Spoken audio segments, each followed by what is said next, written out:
बहुत पुरानी बात है। सूरजगढ़ नामक गांव में चमन नाम का एक व्यक्ति निवास करता था। चमन का कोई परिवार नहीं था। वह पूरी तरह से अकेला था। अपनी रोजमर्रा की जरूरतों को पूरा करने के लिए वह अपने गांव और आसपास के इलाकों में मेहनत मजदूरी करता और अपनी जीविका चलाता था। स्वभाव से चतुर और बेहद चालाक चमन हर परिस्थिति में अपने फायदे की राह ढूंढ लिया करता था।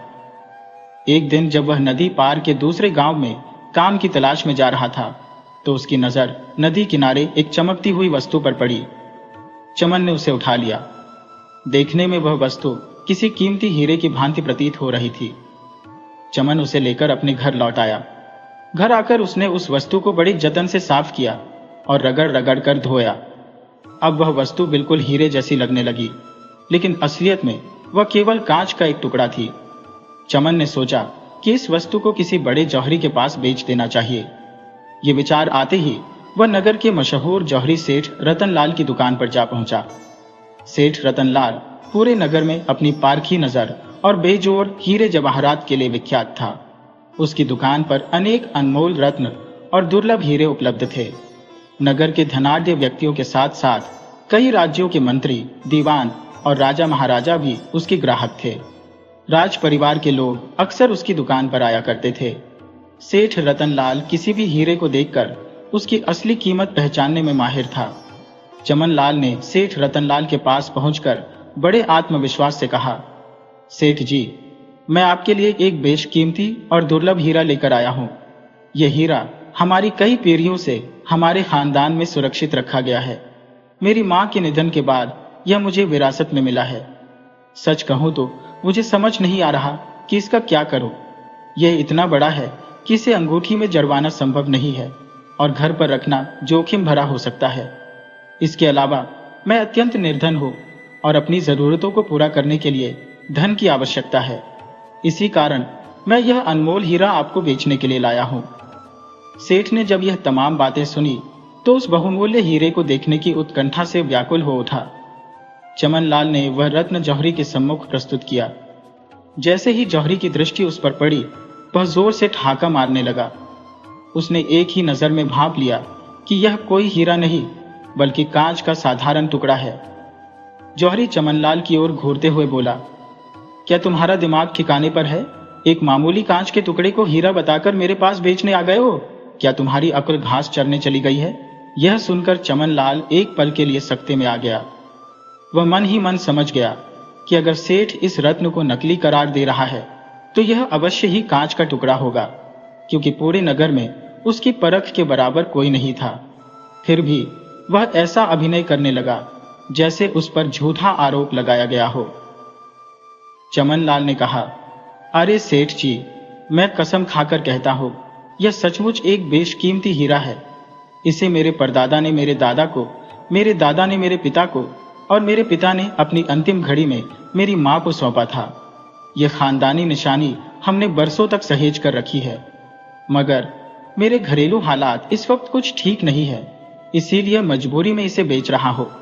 मैं तो बस यही कहता हूं कि आप इसे अपने पास रख लें। आपकी दुकान पर कई ग्राहक आते हैं। जब भी किसी को यह पसंद आ जाए, इसे बेचकर मुझे कीमत दे दीजिएगा। समय की कोई पाबंदी नहीं है। 1 महीने, 2 महीने, 4 महीने, जब भी बिके। क्या आप मेरे लिए इतना भी नहीं कर सकते? चमनलाल की बातें सुनकर जौहरी गहन विचार में पड़ गया। थोड़ी देर सोचने के बाद उसने नकली हीरा अपने पास रख लिया और बोला, ठीक है, मैं इसे रख लेता हूं, लेकिन यह तो बताओ कि इसे कितनी कीमत पर बेचो। चमनलाल तुरंत बोला, कम से कम 10,000। जौहरी फिर से हंस पड़ा और कहने लगा, भाई, तुम्हारा यह हीरा 10,000 में कभी नहीं बिकेगा। खैर, कोई बात नहीं, मैं तुमसे पक्का वायदा तो नहीं करता, लेकिन इस हीरे को मेरे पास छोड़ जाओ। अगर कोई इसे खरीद लेता है तो मैं तुम्हें इसके पैसे दे दूंगा। चमनलाल ने वह हीरा जौहरी को सौंप दिया और अपने गांव लौट गया। 3 महीने बीत गए, लेकिन चमनलाल का वह हीरा जौहरी के पास वैसे का वैसे ही पड़ा रहा। एक दिन एक राजकुमारी का सेवक जौहरी की दुकान पर आया और कहने लगा कि वह अपने राज्य की राजकुमारी के आदेश पर एक बहुमूल्य हीरा खरीदने आया है। राजकुमारी अपनी सहेली को उपहार स्वरूप एक अद्वितीय मोतियों की माला में जड़ित हीरा भेंट करना चाहती थी। चूंकि पूरे नगर में तुम्हारे समान अनुभवी और चतुर जौहरी कोई नहीं था, इसलिए मैं सबसे पहले तुम्हारे पास आया हूं। अपनी प्रशंसा सुनकर सेठ अति प्रसन्न हुआ। उसने राज दरबार के उस सेवक की यथासंभव आवभगत की और उसके समक्ष एक से बढ़कर एक बेशकीमती हीरे प्रस्तुत करने लगा। सेवक बड़ी बारीकी से उन हीरों का निरीक्षण करता रहा और बार बार वाहवाही करता, परंतु उसकी अपेक्षाओं के अनुरूप कोई भी रत्न उसे नजर नहीं आया। यदि कोई हीरा उसकी पसंद का होता तो वह या तो बहुत महंगा होता या उसका आकार अनुपयुक्त। अगर किसी का आकार ठीक होता तो उसकी चमक में कमी रह जाती। हर हीरे में वह कोई न कोई कमी निकालता रहा और बार बार सेठ से कहता, सेठ जी कुछ और दिखाइए। इतनी सारी धरोहरें दिखाकर सेठ थक चुका था। अब उसके पास कोई ऐसा हीरा नहीं बचा था जो उसने सेवक को न दिखाया हो। अचानक उसे चमनलाल का दिया हुआ हीरा याद आया। एक पल को वह इस विचार से संकोच में पड़ गया कि नगर का सबसे प्रतिष्ठित जौहरी होकर भी वह कांच के टुकड़े को हीरा बताकर पेश करेगा, मगर इसके सिवा कोई विकल्प भी नहीं था। जौहरी सेठ समझ चुका था कि इस व्यक्ति को हीरों की परख नहीं है, यह एक नौसिखिया है। सेठ ने चमनलाल का दिया हुआ हीरा सेवक के समक्ष बढ़ाते हुए कहा, हुजूर, मैंने आपको अपने सभी हीरे दिखा दिए हैं और यह एकमात्र बचा है जो मेरे एक मित्र ने बेचने के लिए मेरे पास रखा है। आप इसे देख लें, शायद यह आपको भा जाए। उस नकली हीरे को देखते ही सेवक उछल पड़ा और प्रसन्नता से बोला, वाह, क्या अद्वितीय रचना है, क्या चमक है, क्या कलात्मकता है। यही तो वह अनमोल वस्तु है जिसकी हमारी राजकुमारी को तलाश थी। इसे देखकर वे अवश्य ही प्रफुल्लित हो उठेंगी। बताइए, इस हीरे की क्या कीमत है ताकि हम तत्काल सौदा पक्का कर सकें। सेठ सेवक की मूर्खता पर मन ही मन मुस्कुराया और सोचने लगा कि यह व्यक्ति वास्तव में हीरे की समझ से कोसों दूर है, जो इतने कीमती रत्नों को छोड़कर इस साधारण कांच के टुकड़े को खरीदना चाहता है। उसने मन ही मन सोचा, अगर मैं इसकी कम कीमत बताऊंगा तो यह इसे सस्ता मानकर नकार देगा। चूंकि यह राज दरबार से आया है, उसके लिए 10,000 रुपए कोई बड़ी बात नहीं होगी। क्यों न मैं इससे 20,000 मांग लूं, जिसमें से 10,000 चमनलाल को दे दूंगा और शेष अपने पास रख लूंगा। इस प्रकार एक ही तीर से दो शिकार हो जाएंगे। थोड़ा विचार करने के बाद सेठ ने कहा, हुजूर, इस हीरे के मालिक ने इसकी कीमत 20,000 रुपये रखी है। सेठ ने हीरे की कीमत पर सहमति जताते हुए कहा, ठीक है, मैं इसे खरीदने के लिए तैयार हूं, मगर समस्या यह है कि मेरे पास इस वक्त पूरी रकम नहीं है। मेरे पास अभी केवल 5,000 रुपये है। आप ऐसा करें, इस रकम को बयाने के रूप में स्वीकार कर लें। बाकी पैसे मैं 1 हफ्ते के भीतर चुका दूंगा और हीरा ले जाऊंगा। जौहरी ने मुस्कुराते हुए कहा, ठीक है, मुझे इसमें कोई आपत्ति नहीं है। तब सेवादार ने बात को आगे बढ़ाते हुए कहा, ठीक है, तो सौदा तय हुआ। लेकिन जाने से पहले मैं एक बात स्पष्ट करना चाहूंगा। यदि मैं 1 हफ्ते के अंदर बाकी रकम नहीं चुका पाया तो जो 5,000 रुपए मैंने दिए हैं वे आपके हो जाएंगे। लेकिन यदि आपने इस 1 हफ्ते के भीतर यह हीरा किसी और को बेच दिया तो आपको मुझे मेरे 5,000 रुपये और 5,000 रुपये जुर्माने के तौर पर, यानी कुल 10,000 रुपये वापस करने होंगे, क्योंकि यह हीरा राजकुमारी के लिए है और मैं नहीं चाहता कि इसमें किसी भी प्रकार की उलझन हो। इसीलिए यह शर्त रख रहा हूं। मुझे लगता है कि यह शर्त हम दोनों के लिए उचित है। जौहरी ने सहमति में सिर हिलाते हुए कहा, मुझे आपकी शर्त मंजूर है। इसके बाद इस शर्त को लिखित रूप दिया गया और दोनों ने उस पर हस्ताक्षर किए। सेवादार ने 5,000 रुपये देकर वहां से विदा ली। अब सेठ अपने आप को बड़ा चालाक समझ रहा था। उसे लग रहा था कि उसने यह सौदा बहुत फायदे में किया है। वह मन ही मन खुश हो रहा था कि बिना किसी मेहनत के इतना मुनाफा हो जाएगा। 2 दिन बाद की बात है। जौहरी अपनी दुकान पर बैठा हुआ था, तभी चमनलाल वहां से गुजरते हुए उसकी दुकान पर आ गया। हालचाल पूछने के बाद चमनलाल ने कहा, सेठ जी, मेरी दी हुई अमानत कई महीनों से आपके पास रखी हुई है। यदि आपने वह हीरा बेच दिया है तो उसकी रकम मुझे दे दें, और यदि नहीं बेचा है तो वह हीरा मुझे लौटा दें। मैंने सुना है कि किसी राजकुमारी का सेवादार शहर में आया हुआ है जिसे बेशकीमती हीरे की तलाश है। हो सकता है कि उसे मेरा हीरा पसंद आ जाए और वह उसे खरीद ले। चमनलाल की यह बात सुनकर जौहरी के चेहरे का रंग उड़ गया। उसे मानो जोर का झटका लगा। वह सोच में पड़ गया कि अब क्या करे। यदि वह चमनलाल को यह बता देता कि उसका हीरा राजकुमारी के सेवादार को पहले ही बेच दिया गया है, तो चमनलाल को किसी न किसी तरह से पता चल जाएगा कि सौदा 20,000 रुपये में हुआ था। फिर उसे पूरी रकम चमनलाल को लौटानी होगी, और यदि उसने ऐसा नहीं किया तो चमनलाल उसकी बदनामी कर सकता है। इससे उसकी वर्षों की बनाई प्रतिष्ठा मिट्टी में मिल जाएगी और फिर कोई भी उससे हीरे खरीदने नहीं आएगा। दूसरी ओर यदि वह चमनलाल को उसका हीरा वापस कर देता तो उसे राजकुमारी के सेवादार को 10,000 रुपये जुर्माने के तौर पर देने पड़ते। अब सेठ यह सोचने लगा कि वह इस स्थिति से कैसे निकले। गहराई से विचार करने के बाद जौहरी ने इस समस्या से निकलने का एक उपाय खोज निकाला। वह चमनलाल से कहने लगा, भाई साहब, आपके हीरे की पहचान करने में मुझसे एक भारी भूल हो गई थी। जब मैंने बाद में आपके हीरे को ध्यानपूर्वक परखा तो पाया कि वह वास्तव में अत्यंत दुर्लभ और मूल्यवान है। इसीलिए अब मैं आपका वह हीरा खरीदना चाहता हूं। चमनलाल यह सुनकर अति उत्साहित हो गया और बोला, क्या वाकई तुम अब उस हीरे को खरीदने का इरादा रखते हो? लेकिन तुम तो इसे कांच का टुकड़ा कह रहे थे। सेठ ने जवाब दिया, अरे भाई, मुझसे भूल हो गई थी। अब सच्चाई मेरी समझ में आ चुकी है। चमनलाल ने उत्सुकता से पूछा, तो अब तुम मेरे उस हीरे की क्या कीमत दोगे? जौहरी ने आत्मविश्वास से कहा, वही जो तुम मांग रहे थे, यानी 10,000 रुपए। लेकिन एक बार सोच लो, बाद में यह मत कहना कि सेठ ने तुम्हें ठग लिया। चमनलाल ने हंसते हुए कहा, नहीं नहीं, ऐसी कोई बात नहीं है। मैं अपनी मर्जी से यह हीरा आपको बेच रहा हूं। ये सुनकर सेठ के चेहरे पर संतोष की झलक आई। उसने अपनी तिजोरी से 10,000 रुपये निकाले और चमनलाल के हाथों में रख दिए। चमनलाल ने वह सिक्कों की थैली अपनी जेब में रखी और खुशी खुशी वहां से चला गया। अब सेठ को लगा कि उसकी समस्या का हल हो गया है। उसे चमनलाल की सरलता पर आश्चर्य हो रहा था कि वह इतनी आसानी से मात्र 10,000 रुपये में मान गया। सेठ अपने भाग्य और अपनी चतुराई पर गर्व महसूस कर रहा था। वह उस हीरे को बेचकर होने वाले भारी मुनाफे की कल्पना कर रहा था। उसकी आंखें चमक रही थी और मन में लालच का सागर हिलोरे मार रहा था। इसके बाद सेठ राजकुमारी के सेवादार के वापस आने का इंतजार करने लगा। सेवादार द्वारा दिए गए 7 दिनों की अवधि अब समाप्त हो चुकी थी, लेकिन वह लौटकर नहीं आया। जौहरी ने कुछ और दिन प्रतीक्षा की, परंतु सेवादार का कोई अता पता नहीं था। हालांकि सेठ के पास सेवादार द्वारा दिए गए 5,000 रुपये थे, लेकिन दूसरी तरफ उसने मात्र एक साधारण कांच के टुकड़े के लिए चमनलाल को 10,000 रुपये दे दिए थे। यह सोचकर सेठ बेहद परेशान था कि उसे बिना कुछ किए ही 5,000 रुपये का नुकसान हो गया। जब कई महीनों तक सेवादार वापस नहीं आया और न ही चमनलाल कहीं दिखा, तो सेठ के मन में आया कि वह कोतवाल के पास जाकर इसकी शिकायत कर दे। लेकिन फिर उसने विचार किया कि ऐसा करने पर उसकी प्रतिष्ठा पूरी तरह मिट्टी में मिल जाएगी। सभी यह जान जाएंगे कि इतना बड़ा और अनुभवी जौहरी भी एक साधारण देहाती द्वारा ठगा गया।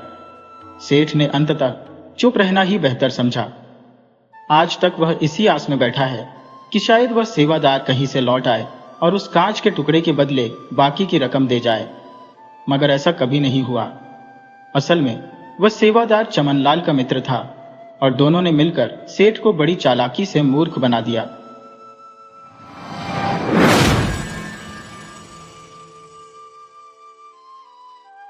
सैकड़ों वर्षों पहले की बात है, जब परमेश नामक एक व्यापारी सोनपुर नामक नगर में निवास करता था। उसका व्यापार दूर दराज तक फैला हुआ था और अपने व्यापार के सिलसिले में उसे अक्सर अन्य देशों की यात्राएं करनी पड़ती थी। उसकी यात्राएं प्रायः लंबी और श्रमसाध्य होती थी। व्यापारी का विवाह चंद्रकला नाम की अत्यंत रूपसती कन्या से हुआ था, जिसकी सुंदरता पूर्णिमा के चंद्रमा के समान उज्ज्वल और मनमोहक थी। पूरे नगर में उसकी समता का कोई दूसरा रूप नहीं था। व्यापारी भी ऐसी अनुपम सुंदरता की स्वामिनी पत्नी पाकर अत्यधिक प्रसन्न था। विवाह को अभी कुछ ही समय बीता था कि व्यवसाय की अनिवार्यता के कारण उसे एक अन्य देश की यात्रा पर जाना पड़ा। नई नवेली पत्नी को छोड़कर जाने का उसका मन नहीं था, किंतु व्यापार की आवश्यकताओं ने उसे विवश कर दिया। उसने अपनी पत्नी को वचन दिया कि वह शीघ्र ही लौट आएगा। इसके पश्चात उसने यात्रा प्रारंभ की। दूसरे नगर पहुंचकर उसने विभिन्न व्यापारियों से भेंट की, विविध प्रकार के सामान का क्रय किया और शीघ्रातिशीघ्र अपने नगर लौटने का निश्चय किया। वह वहां 10 दिन रुका और तत्पश्चात अपनी वापसी यात्रा प्रारंभ की। लगभग 15 दिन पश्चात वह अपनी पत्नी के पास लौट आया। चंद्रकला ने कहा, आपके बिना ये 10 दिन अत्यंत अकेलेपन और उदासी में बीते। न तो परिवार में कोई अन्य सदस्य है और न ही हमारी कोई संतान। इस अकेलेपन में मेरा मन नहीं लगता। व्यापारी ने उसे सांत्वना देते हुए कहा, तुम चिंता मत करो चंद्रकला, मैं शीघ्र ही तुम्हारे इस अकेलेपन का समाधान करूंगा। इसके उपरांत व्यापारी अपने लाए हुए सामान को बाजार में बेचने हेतु अपनी दुकान पर गया। उसने अच्छा लाभ अर्जित किया, किंतु मन में यह विचार बार बार खटक रहा था कि अपनी पत्नी के इस अकेलेपन का निवारण वह कैसे करे, क्योंकि व्यापार की यात्राएं तो उसकी नियति थी। इसी प्रकार दिन धीरे धीरे बीतते गए। एक दिन व्यापारी अपनी दुकान पर बैठा हुआ था जब उसने बाजार से गुजरते हुए एक व्यक्ति को देखा। उस व्यक्ति के हाथ में एक पिंजरा था जिसमें एक अत्यंत आकर्षक तोता कैद था। दरअसल वह व्यक्ति एक बहेलिया था जो पक्षियों को पकड़कर बाजार में बेचा करता था। व्यापारी ने उसे पुकारा और अपने पास बुलाकर पूछा, भाई, यह सुंदर तोता क्या तुम बेचने के लिए लाए हो? बहेलिया विनम्रता से बोला, जी हुजूर, यही हमारा काम है, पक्षियों को पकड़ना और बेचना। व्यापारी ने उत्सुकता से पूछा, तो फिर इस तोते की कीमत क्या है? बहेलिया ने उत्तर दिया, मालिक, इसकी कीमत पूरी 50 स्वर्ण मुद्राएं है। यह सुनकर व्यापारी चौंक गया और बोला, क्या 50 स्वर्ण मुद्राएं? एक तोते की इतनी ऊंची कीमत तो असाधारण है। बहेलिया मुस्कुराते हुए बोला, सेठ जी, ये कोई साधारण तोता नहीं है, ये अत्यंत बुद्धिमान और चतुर है। इसके अलावा यह मनुष्यों की तरह बातें भी कर सकता है। बहेलिया की बात सुनकर व्यापारी बहुत प्रसन्न हुआ। उसके मन में यह विचार आया कि क्यों न इस तोते को खरीदकर अपनी पत्नी चंद्रकला को उपहार में दिया जाए। जब वह व्यापार के लिए लंबी यात्राओं पर जाएगा तो उसकी पत्नी इस तोते से बातचीत कर सकेगी और अकेलापन महसूस नहीं करेगी। यह सोचकर व्यापारी का मन उमंग से भर गया।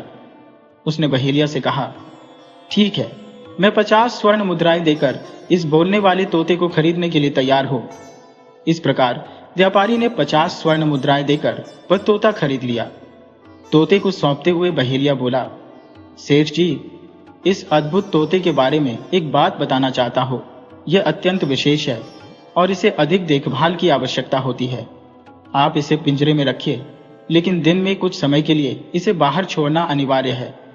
यदि यह लंबे समय तक पिंजरे में कैद रहेगा तो बेचैन हो जाएगा। व्यापारी ने चिंतित होकर पूछा, अगर मैं इसे बाहर छोड़ दूं तो यह उड़कर भाग जाएगा और फिर लौट कर नहीं आएगा। बहेलिया ने कहा, आप इसकी चिंता न करें, ये तोता ताजी हवा का आनंद लेकर आपके पास लौट आएगा। परंतु यदि इसे बाहर नहीं छोड़ा गया तो यह बेचैनी में बीमार पड़ सकता है और अंततः मर भी सकता है। व्यापारी ने गंभीरता से बहेलिया की बात सुनी और कहा, ठीक है, मैं तुम्हारी इस सलाह का पूरा ध्यान रखूंगा। शाम के समय व्यापारी अपनी दुकान बंद कर जब घर लौटा तो उसने वह तोता अपनी पत्नी को सौंपते हुए कहा, देखो चंद्रकला, मैं तुम्हारे लिए एक अनमोल उपहार लाया हूं। चंद्रकला ने कहा, भला मैं इस तोते का क्या करूंगी? व्यापारी मुस्कुराते हुए बोला, यह कोई साधारण तोता नहीं है। यह मनुष्यों की भाषा बोलने वाला अत्यंत चतुर और बुद्धिमान तोता है। जब मैं व्यापार के सिलसिले में लंबी यात्राओं पर जाऊंगा तब तुम इस तोते से बातें करके अपना मन बहला सकोगी। तुम्हें अकेलापन महसूस नहीं होगा।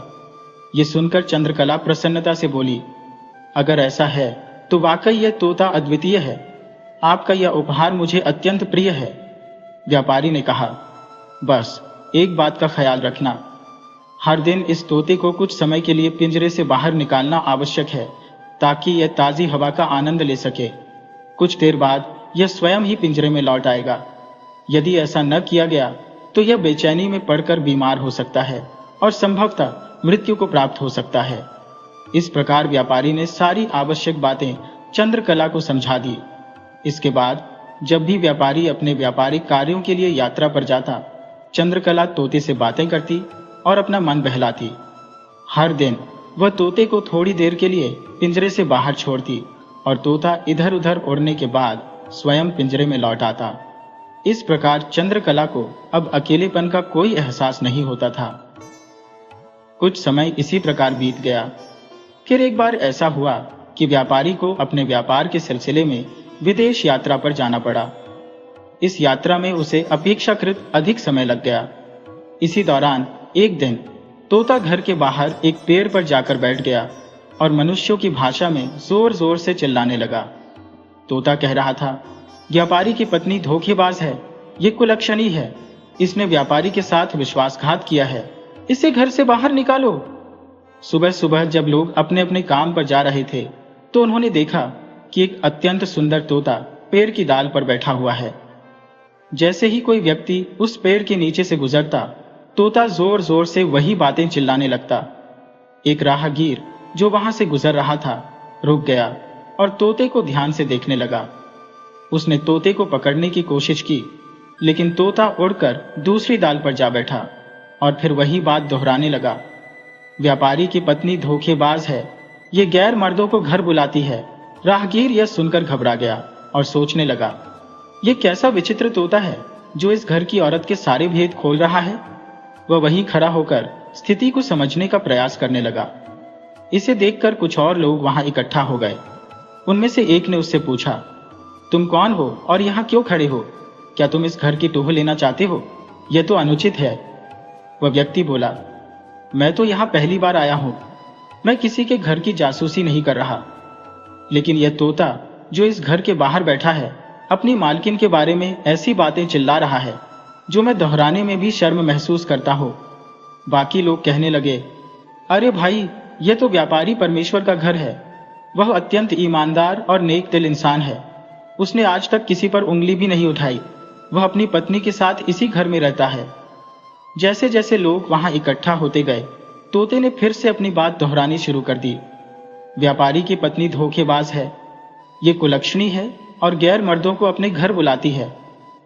यह सुनकर वहां खड़े लोग हैरान रह गए।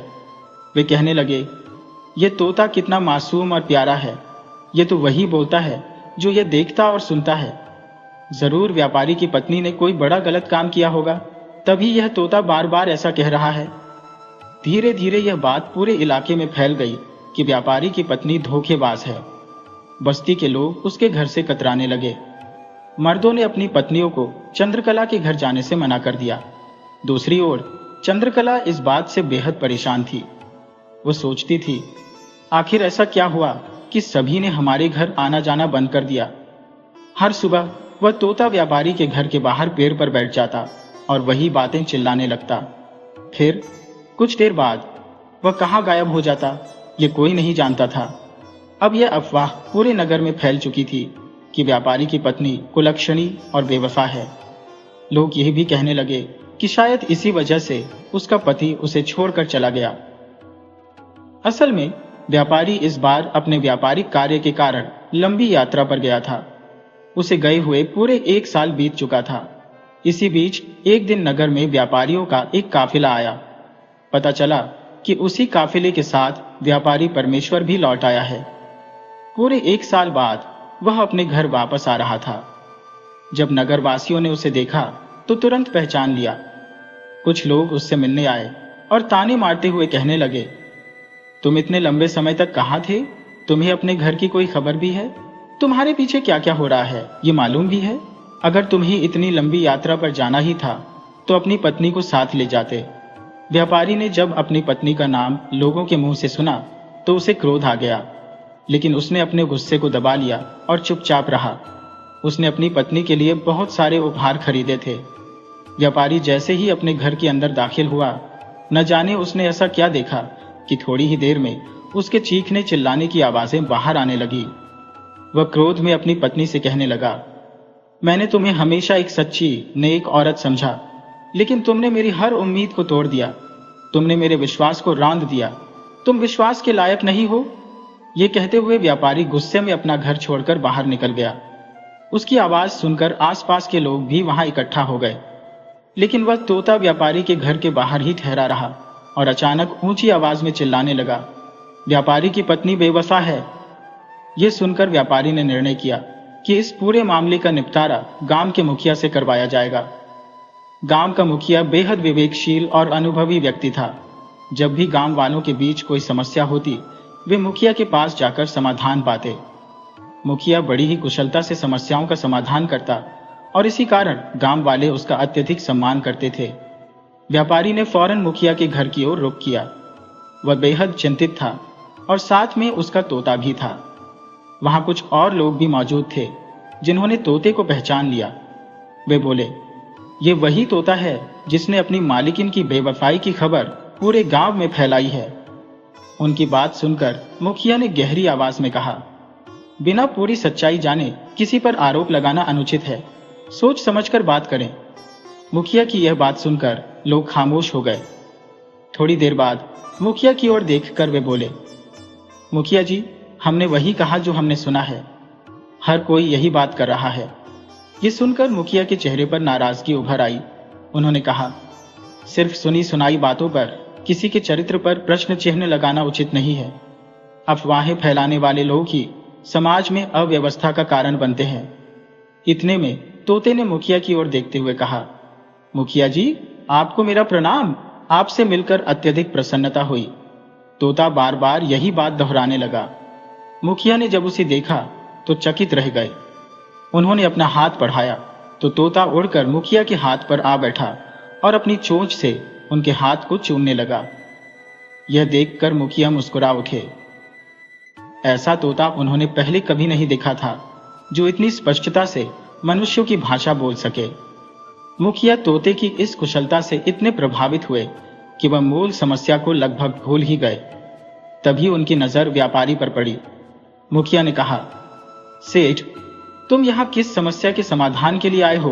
और यह तोता तो वाकई अद्भुत है। यदि मैं इसे खरीदना चाहूं तो इसकी क्या कीमत होगी? व्यापारी ने उत्तर दिया, मुखिया जी, ये तोता मेरा पाला हुआ है। मैंने इसे एक बहेलिये से खरीदा था ताकि जब मैं व्यापार के लिए बाहर जाऊं तो यह मेरी अनुपस्थिति में मेरी पत्नी के साथ संवाद करके उसका मन बहला सके। लेकिन आज मैं आपके पास अपनी एक जटिल समस्या लेकर आया हूं।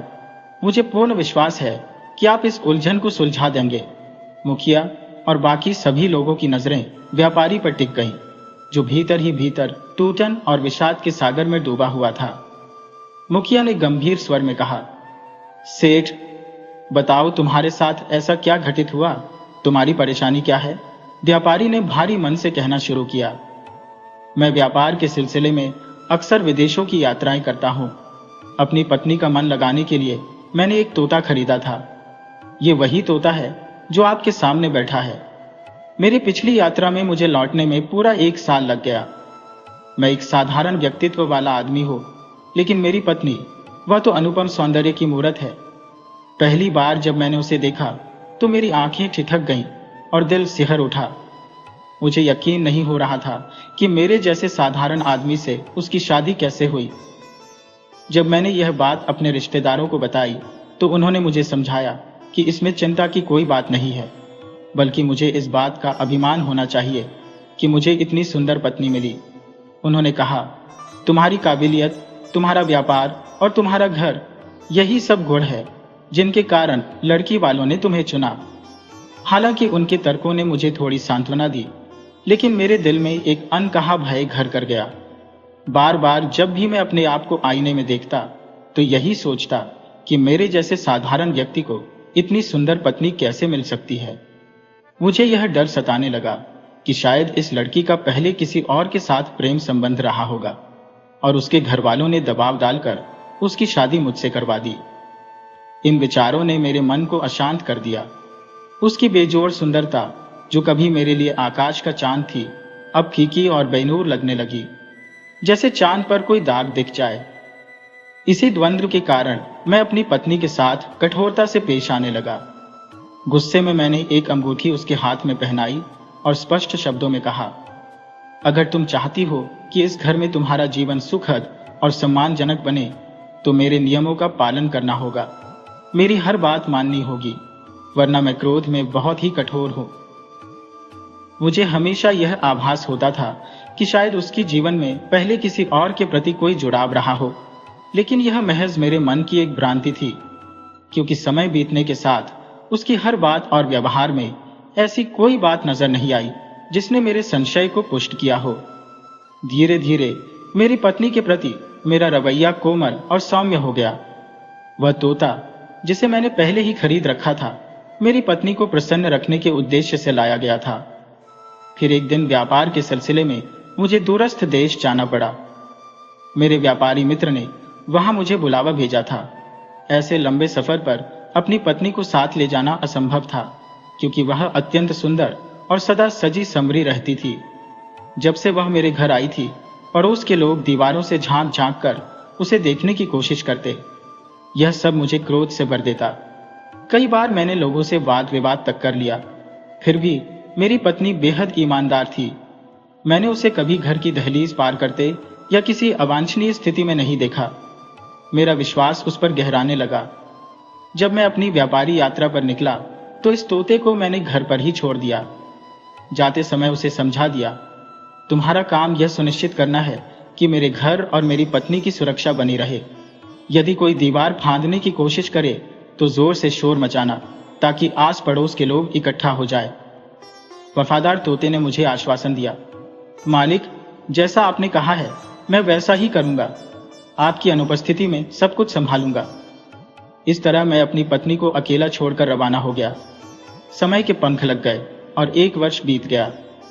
जब मैं घर लौटा तो वह दृश्य मेरी कल्पना से परे था। इतना कहते कहते व्यापारी चुप हो गया। मुखिया ने उसकी खामोशी भांपकर पूछा, आखिर तुमने ऐसा क्या देखा? व्यापारी ने गहरी सांस लेते हुए कहा, मैंने देखा कि कमरे के भीतर से मेरी पत्नी के रोने की आवाजें आ रही थी। जब मैं अंदर गया तो उसके कपड़े जगह जगह से फटे हुए थे। मुझे देखते ही वह तुरंत वहां से भागकर दूसरे कमरे में चली गई और अपने ऊपर एक शाल ओढ़ लिया। उसकी इस हरकत से मेरे भीतर संदेह जाग उठा। उस कमरे से मुझे किसी अन्य व्यक्ति की आवाजें भी सुनाई दी। बाहर अंधेरा फैल चुका था। मेरी दुविधा और बढ़ गई जब मेरे वफादार तोते ने जोर जोर से चिल्लाकर कहा, आपकी पत्नी धोखेबाज है, वह गैर मर्दों को घर में बुलाती है। तोता बार बार यही बात दोहरा रहा था। उधर मेरी पत्नी मुझे देखकर प्रसन्न होने के बजाय घबराई हुई प्रतीत हो रही थी। उसने कहा, आप अचानक आ गए, मुझे इसका अनुमान नहीं था। अगर आप पहले चिट्ठी भेज देते तो मैं आपके स्वागत की तैयारी कर लेती। उसकी बात सुनकर मेरा गुस्सा आसमान छू गया। जब वह मेरे पास आई तो मैंने आवेग में उसे एक जोरदार थप्पड़ जड़ दिया। क्रोध में चिल्लाते हुए मैंने पूछा, ये सब क्या है? इस कमरे में कौन था? मैं जैसे पागल हो गया था। पूरे कमरे को टटोलने लगा, सामान इधर उधर फेंकने लगा। मैं उस शख्स की तलाश करना चाहता था जो उस कमरे में छिपा हुआ था। मुझे तो पहले से ही अपनी पत्नी पर शक था, लेकिन अब मेरा शक यकीन में बदल गया था कि मेरी अनुपस्थिति में वह अपने प्रेमी को घर बुलाती है। इतना कहते ही व्यापारी ने अपना सिर झुका लिया। उसकी बातें सुनकर वहां खड़े सभी लोग स्तब्ध रह गए। तोता कभी मुखिया को देखता तो कभी अपने मालिक की ओर। मुखिया ने तोते की तरफ ध्यान केंद्रित करते हुए पूछा, तुम्हारा मालिक जो कह रहा है क्या वह सच है? तुमने उस कमरे में क्या देखा? कहीं तुम झूठ तो नहीं बोल रहे? तभी वह तोता इंसानों की भाषा में बोल पड़ा, मुखिया जी, मैं अपने मालिक का अत्यंत वफादार हूं। मैं उनकी खातिर अपनी जान तक दे सकता हूं, पर उनके साथ गद्दारी करने की कल्पना भी नहीं कर सकता। तोते की यह बातें सुनकर मुखिया हतप्रभ रह गए। यह विचार उनके मन में कौंधा कि आखिर एक पक्षी इस तरह की स्पष्ट बातें कैसे कर सकता है। सामान्यतः तोता वही बोलता है जो उसे सिखाया जाता है, लेकिन यह तोता तो बेहद चतुर प्रतीत होता था। वह स्वतः ही ऐसी बातें करता जा रहा था। व्यापारी का यह तोता साधारण तोता नहीं था। वहां उपस्थित लोगों के मन में यह संदेह उत्पन्न होने लगा कि शायद इस तोते पर किसी आत्मा या अदृश्य शक्ति का प्रभाव है। अन्यथा कोई भी पक्षी इतनी साफ और सटीक भाषा में बोलने में सक्षम नहीं हो सकता। मुखिया ने गहरी सांस लेते हुए व्यापारी से कहा, अगर तुम्हें इतनी लंबी यात्रा पर जाना ही था तो अपनी पत्नी को साथ क्यों नहीं ले गए? बहरहाल अब जो भी हुआ है, इस मामले की पूरी सच्चाई सामने लानी होगी। यह देखना होगा कि वास्तव में तुम्हारी पत्नी ने तुम्हारे साथ विश्वासघात किया है या फिर यह तुम्हारी महज भ्रांति है। सच की तह तक पहुंचना आवश्यक है। व्यापारी ने मुखिया से हाथ जोड़ते हुए निवेदन किया, मुखिया जी, आप मेरी इस समस्या का समाधान कर दीजिए। यदि आप ऐसा कर पाए तो मैं यह तोता आपको उपहार स्वरूप दे दूंगा। मुखिया मुस्कुराए और गंभीरता से बोले, अब यह तोता तुम्हारे घर पर नहीं रहेगा। तुम जाओ और अपनी पत्नी के साथ सम्मानपूर्वक व्यवहार करो। मामले को शांतिपूर्ण ढंग से निपटाओ। तुम्हारी पत्नी की वास्तविकता शीघ्र ही उजागर हो जाएगी। व्यापारी असहज और व्याकुल प्रतीत हो रहा था, परंतु मुखिया पर उसका अटूट विश्वास कायम था। यही कारण था कि उसने मुखिया की सलाह मान ली। व्यापारी ने कहा, ठीक है मुखिया जी, मैं वही करूंगा जो आपने कहा है। इसी बीच तोता उड़कर व्यापारी के कंधे पर जा बैठा, लेकिन मुखिया ने तत्क्षण उसे पकड़ लिया। वहां पहले से रखा हुआ पिंजरा मुखिया के पास था, जिसमें उसने उस तोते को बंद कर दिया। पिंजरे में बंद होते ही तोता जोर जोर से चिल्लाने लगा और प्रार्थना करने लगा, मुझे मेरे मालिक के साथ जाने दो, मालिक मुझे छोड़कर मत जाओ। व्यापारी वहां से विदा हो चुका था। मुखिया ने तय कर लिया था कि आज रात वह स्वयं व्यापारी के घर जाएगा और घटनाओं का मूकदर्शी बनेगा। मुखिया को यह आभास हो रहा था कि तोते की कही बातें आधी सत्य और आधी कपोल कल्पना है। मामला शीघ्र ही पूर्ण रूप से उद्घाटित होने वाला था। तोते की चीख पुकार सुनकर मुखिया ने पिंजरा अपनी पत्नी को सौंप दिया और कहा, यह अत्यधिक चतुर और धूर्त तोता है। इसका ध्यान रखना कि यह पिंजरे से बाहर न निकल पाए, और यह भी सुनिश्चित करो कि इसे हमारे घर से व्यापारी के घर तक का रास्ता ज्ञात न हो, क्योंकि मुझे इस पर संदेह है कि यह कहीं उड़कर वहां न पहुंच जाए। मुखिया ने अपने भेष में परिवर्तन किया और व्यापारी द्वारा दिए गए पते के आधार पर उसके घर की ओर चल दिया। घर के समीप पहुंचने पर उसने घर का एक चक्कर लगाया। यह घर अत्यंत भव्य था और स्पष्ट था कि व्यापारी ने अपनी गाढ़ी कमाई का बड़ा अंश इसे बनाने में व्यय किया था। मुखिया ने चारों ओर का निरीक्षण करने के पश्चात दीवार फांदकर घर के भीतर जाने का निर्णय लिया। हालांकि वह जानता था कि किसी के घर में इस प्रकार प्रवेश करना और पति पत्नी की बातचीत सुनना एक दंडनीय कृत्य है, लेकिन वह केवल व्यापारी और तोते की बातों के आधार पर निष्कर्ष पर नहीं पहुंचना चाहता था। घर के भीतर सन्नाटा पसरा हुआ था, जैसे वहां कोई उपस्थित ना हो। लेकिन अचानक उसे कुछ आवाजें सुनाई देने लगी। ये आवाजें व्यापारी और उसकी पत्नी की थी। वे आपस में वार्तालाप कर रहे थे। मुखिया ने उस कमरे की खिड़की से कान लगाकर उनकी बातचीत सुनने का निश्चय किया। खिड़की से सब कुछ स्पष्ट रूप से देखा और सुना जा सकता था। कुछ समय तक ठहरकर मुखिया ने उनकी वार्ता को ध्यान से सुना, परंतु इससे पहले कि किसी को आभास होता कि कोई तीसरा व्यक्ति घर के भीतर मौजूद है, वह सतर्कता से दीवार फांदकर वापस चला आया। सुबह जब मुखिया अपने घर पर शांतिपूर्वक बैठा हुआ था, तभी व्यापारी वहां पहुंचा। उसने मुखिया से कहा, मुखिया जी, आपके सुझाव के अनुसार मैंने अपनी पत्नी के साथ मधुर और स्नेहपूर्ण व्यवहार किया। उसे यकीन दिलाया कि मेरी सोच गलत थी और उसकी हर त्रुटि को क्षमा कर दिया। मुखिया ने उसकी बात सुनकर सहमति में सिर हिलाया। तभी वहां एक वृद्ध व्यक्ति, जिसकी लंबी सफेद दाढ़ी थी और उम्र लगभग 80 वर्ष प्रतीत होती थी, आ पहुंचा। व्यापारी ने चौंक कर उसकी ओर देखा और पूछा, मुखिया जी, यह कौन है? मुखिया ने उत्तर दिया, यह पक्षियों की भाषा और उनके व्यवहार के महान विद्वान है। यह पक्षियों के मनोभाव को भी समझने में सक्षम है। मैंने इन्हें इसीलिए बुलाया है ताकि सच्चाई का खुलासा हो सके। व्यापारी ने चिंतित होकर पूछा, लेकिन यह कैसे पता चलेगा कि मेरी पत्नी का प्रेमी कौन है? उसी समय मुखिया की पत्नी वह पिंजरा लेकर कमरे में आई, जिसमें तोता बंद था। जैसे ही तोता कमरे में आया, उसने चीख कर कहा, इस व्यापारी की पत्नी धोखेबाज है। वह घर में गैर मर्दों को बुलाती है। यह सुनकर व्यापारी का क्रोध फिर उफान पर आ गया।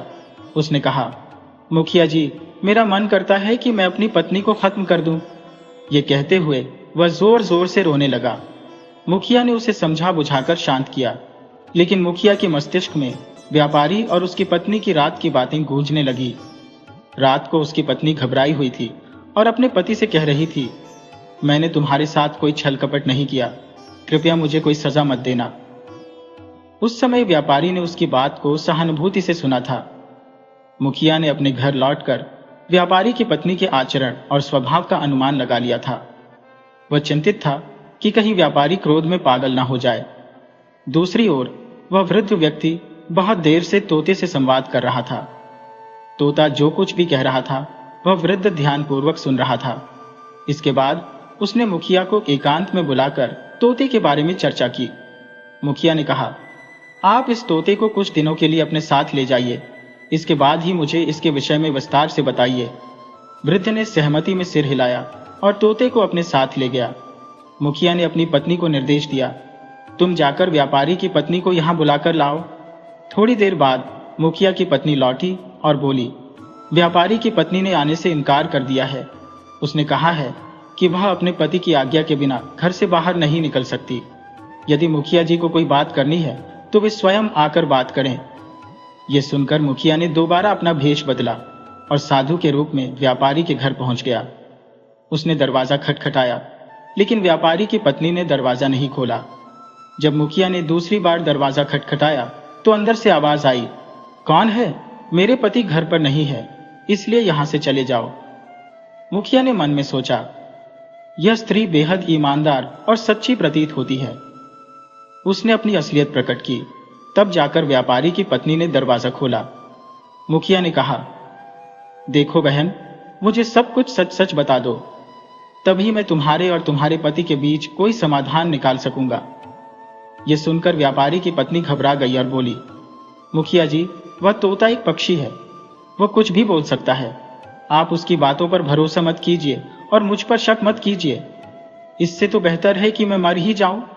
मुखिया ने गंभीर स्वर में कहा, अभी इन बातों का समय नहीं है। मुझे सच बताओ, क्या तुम्हारा विवाह से पहले किसी अन्य व्यक्ति के साथ कोई संबंध था, या तुम्हारे पति के यात्रा पर जाने के बाद तुमने अपने किसी प्रेमी को घर बुलाया था? क्योंकि वह तोता जो देखता है वही कहता है, वह झूठ नहीं बोल सकता। यह सुनकर वह महिला घबराई हुई रोने लगी और बोली, भगवान के लिए मुझ पर शक मत कीजिए और मुझ पर ऐसा घिनौना आरोप मत लगाइए। पहले ही मेरे पति मुझसे बहुत नाराज है। मुखिया ने कहा, तुम्हारा पति मेरे पास भी आया था। वह तो तुम्हें जान से मार देना चाहता था, लेकिन मेरे समझाने पर शांत है। इसीलिए तुम्हें सच बताना होगा। यहां कोई झूठ या चालाकी नहीं चलेगी। फिर भी व्यापारी की पत्नी कुछ कहने की बजाय केवल आंसुओं में डूबी रही। आखिरकार मुखिया को वहां से लौटना पड़ा। वह मन ही मन सोचने लगा, यह स्त्री या तो मासूम है या बेहद चतुर। यह भी हो सकता है कि इसका विवाह जबरदस्ती व्यापारी से हुआ हो और इतने दिनों तक अपने पति से दूर रहने के कारण इसने अपने प्रेमी को बुलाया हो। घर लौटकर मुखिया ने अपनी पत्नी से यह सारी बातें साझा की। उसकी पत्नी ने भी कई प्रकार की सलाह दी, लेकिन सच्चाई क्या थी यह अभी तक कोई नहीं जान पाया। अब व्यापारी हर रोज मुखिया के घर का चक्कर लगाने लगा। वह बेचैन होकर कहता, मुखिया जी, किसी भी तरह से मुझे इस औरत से निजात दिलाइए। अब मैं और सहन नहीं कर सकता। आप मेरे धैर्य की परीक्षा ले रहे हैं। मैं इस धोखेबाज औरत के साथ एक पल भी नहीं रह सकता, क्योंकि उसकी कुटिलता का प्रमाण एक पक्षी है। इस तरह एक सप्ताह और बीत गया। तब मुखिया ने एक वृद्ध व्यक्ति को बुलवाया, जो पक्षियों का बड़ा ज्ञाता और विद्वान माना जाता था। जब वह बुजुर्ग उस तोते को लेकर आए तो मुखिया ने व्यापारी और उसकी पत्नी को भी वहां बुला लिया। उस समय तक तोते के पिंजरे पर कपड़ा ढका हुआ था। इस विचित्र प्रकरण को देखने के लिए वहां काफी लोग इकट्ठा हो गए थे। जैसे ही पिंजरे से कपड़ा हटाया गया, तोता व्यापारी की पत्नी को देखकर चिल्लाया, यह व्यापारी की पत्नी नहीं, मेरी पत्नी है। मेरी इसके साथ शादी हो चुकी है। तू मेरी पत्नी को मेरे हवाले कर दे, वरना मैं तुझे जान से मार दूंगा। आखिर तू होता कौन है मेरी पत्नी के पास खड़ा होने वाला? तोते के मुंह से इस तरह की बातें सुनकर वहां खड़े लोग भांचक के रह गए। व्यापारी का क्रोध उबाल खा रहा था। उसने चिल्लाकर कहा, यह क्या बेहुदा बात है? तुम एक पक्षी हो और मेरी पत्नी एक इंसान। उसकी शादी तुम्हारे साथ भला कैसे हो सकती है? तोता निर्भीक स्वर में बोला, तुम चुप रहो। मैंने कहा है कि यह मेरी पत्नी है और मेरी इसके साथ शादी हो चुकी है। धीरे धीरे वहां और भीड़ जमा हो गई। मुखिया के बुलावे पर आसपास के लोग भी वहां आ पहुंचे। व्यापारी कभी मुखिया की ओर देखता तो कभी भीड़ की ओर। उसकी झुंझलाहट और गुस्सा चरम पर था। वह मुखिया से शिकायत करता हुआ बोला, मुखिया जी, मैं आपके पास बार बार आया, लेकिन आपने मेरी समस्या का कोई हल नहीं निकाला। उसकी हालत देखकर मुखिया ने वहां उपस्थित लोगों से पूछा, आप लोग पहले यह बताइए कि क्या आप में से किसी को भी कोई समस्या है? ये सुनकर मोहल्ले के लोग कहने लगे, मुखिया जी, कुछ समय पहले हमारे मोहल्ले में एक विचित्र चोर आया था। जब हम रात में सो जाते थे तो वह हमारी कोई न कोई कीमती चीज चुरा ले जाता था। हमने सोचा, ये कौन सा चोर है जो पकड़ में नहीं आता। हमने चौकीदार भी रखे, लेकिन फिर भी वह हमें चकमा देकर कीमती सामान चुरा ले जाता था। सोने की अंगूठियां, गहने और अशर्फियां तक गायब हो जाती थी। फिर एक दिन ऐसा हुआ कि सुबह के वक्त हमारी चौपाल पर एक गठरी पड़ी मिली। जब उसे खोला गया तो उसमें वे सभी चीजें थी जो लोगों के घरों से चुराई गई थी। उस दिन हमें हमारा सारा सामान वापस मिल गया। इसके बाद हम सब ने इस घटना को भुला दिया। यह सब सुनकर व्यापारी की पत्नी चंद्रकला भय और कंपी से जकड़ी हुई खड़ी थी। उसके चेहरे पर पसीने की धाराएं स्पष्ट रूप से बह रही थी। मुखिया ने उसकी ऐसी दशा देखकर गंभीर स्वर में कहा, चंद्रकला, मोहल्ले के अन्य लोगों ने अपने हिस्से की सच्चाई उजागर कर दी है। अब आगे की सच्चाई तुम बताओगी या फिर मुझे बतानी पड़ेगी? मुखिया के इस कथन ने चंद्रकला को भीतर तक हिला दिया। वह अत्यंत घबरा गई, जबकि उसके पति के मन में तरह तरह की उलझनें उठने लगी। व्यापारी सोचने लगा, कहीं ऐसा तो नहीं कि मेरी पत्नी न केवल मुझसे छल कर रही है, बल्कि वह एक चतुर चोर भी है। मुखिया ने हाथ उठाकर उसे चुप रहने का संकेत दिया और दृढ़ता से बोले, आगे की बात तुम्हारी पत्नी स्वयं कहेगी। यह सुनकर चंद्रकला फूट फूट कर रो पड़ी और कांपते हाथों से तोते की ओर इशारा करते हुए बोली, जब मेरे पति काम के सिलसिले में शहर गए थे तो यह तोता मुझे अकेला छोड़ गए। उस समय मैं अत्यधिक व्याकुल थी, यह सोचकर कि इतने दिन अकेले कैसे बिताऊंगी। धीरे धीरे मैं इस तोते से बातें करने लगी और यह मेरा मन बहलाने लगा। मेरे पति ने मुझसे कहा था कि इसे दिन में एक बार पिंजरे से बाहर निकाल दो ताकि यह ताजी हवा का आनंद ले सके। मैंने ऐसा करना शुरू कर दिया। शुरुआत में यह थोड़ी देर में लौट आता, लेकिन धीरे धीरे यह दिन भर गायब रहने लगा और केवल सांझ ढलने पर वापस आता। ये कहाँ जाता है और क्या करता है, मुझे कुछ भी मालूम नहीं था। एक दिन मैंने इसे बगीचे में मिट्टी खोदते देखा, जिससे मुझे कुछ संदेह हुआ। इसके जाने के बाद जब मैंने वह जगह खोदी तो वहां बहुत सी अंगूठियां, अशर्फियां और सोने के गहने मिले। यह देखकर मेरी घबराहट और बढ़ गई। उसके बाद मैंने इस तोते पर नजर रखनी शुरू कर दी। मैंने देखा कि यह कभी अंगूठी, कभी पायल तो कभी हार लेकर आता और उसे बगीचे में छुपा देता। एक दिन जब यह तोता वापस पिंजरे में आया तो मैंने इसका पिंजरा नहीं खोला, इसे डांट लगाई और सजा के तौर पर खाना भी नहीं दिया। शायद किसी तरह पिंजरा खुला रह गया और यह फिर बाहर निकल गया। इसके बाद यह घर के बाहर लगे पेड़ पर बैठकर मेरे बारे में अनर्गल बातें करने लगा। मैंने इसके छुपाए हुए गहनों को जमीन से निकाला और पोटली में बांधकर चौपाल पर रख दिया ताकि जिनका भी यह सामान हो वे उसे ले सके। लेकिन जब मैं वापस घर आई तो इस तोते ने मुझ पर हमला कर दिया। इसने अपनी चोंच और पंजों से मुझे इतना घायल कर दिया कि मेरे कपड़े जगह जगह से फट गए। जब मेरे पति घर लौटे और मेरी यह हालत देखी तो भी न जाने क्या सोचने लगे, जबकि इस पूरे मामले की जड़ यही तोता था। इतने में वह वृद्ध व्यक्ति, जो पक्षियों का गहन ज्ञाता और अनुभवी विद्वान था, गंभीर स्वर में बोल उठा, यह तोता असाधारण रूप से चालाक और मक्कार बुद्धि का स्वामी है। मैंने इसे पूरे 7 दिनों तक अपने घर में रखा, इसके साथ संवाद किया और इसकी वास्तविकता उजागर की। इस व्यापारी के पास आने से पहले यह तोता चोरों की एक कुख्यात गिरोह के साथ रहता था। चोरों ने इसे बचपन से ही पाला और इतनी सटीकता से प्रशिक्षित किया कि यह उनके हर संकेत पर काम करता था। वे इसे बोलने का हुनर भी सिखा चुके थे। चोरों का गिरोह बड़ी चतुराई से इस तोते को किसी धनाढ्य मोहल्ले के निवासी को बेच देता था। जो बहेलिया इस तोते को व्यापारी को बेचने आया था, वह वास्तव में उसी गिरोह का सदस्य था। उसने व्यापारी को समझाया कि तोते को रोजाना कुछ समय के लिए पिंजरे से बाहर छोड़ना जरूरी है ताकि यह ताजी हवा में उड़ सके और बीमार न पड़े। लेकिन सच्चाई यह थी कि पिंजरे से बाहर आते ही यह तोता पूरे मोहल्ले का निरीक्षण करता था। यह ध्यान देता कि किसके पास कौन कौन से मूल्यवान गहने हैं और कौन मोहल्ले का सबसे धनी व्यक्ति है। फिर यह जानकारी अपने चोर साथियों तक पहुंचा आता था और शाम तक लौटकर पिंजरे में आ बैठता था। रात होते ही इस तोते द्वारा दी गई सूचनाओं के आधार पर चोर बड़ी आसानी से घरों में सेंध लगाते थे। जो मूल्यवान चीजें वे तुरंत साथ नहीं ले जा पाते, वे इस तोते के हवाले कर देते और यह उन्हें व्यापारी के बगीचे में जाकर छुपा देता। व्यापारी की पत्नी चंद्रकला ने यह सब अपनी आंखों से देखा था। इस प्रकार यह तोता अपने चोर साथियों के साथ मिलकर चोरी की साजिश को अंजाम देता था। वृद्ध ने गंभीरता से कहा, मेरा मानना है कि इस तोते का जीवित रहना अत्यंत घातक हो सकता है।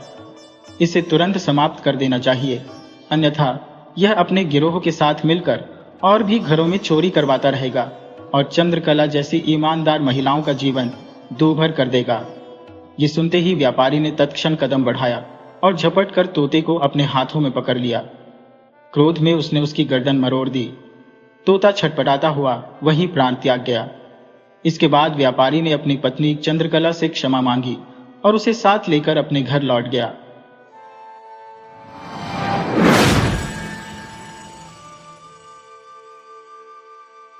बहुत समय पहले की बात है।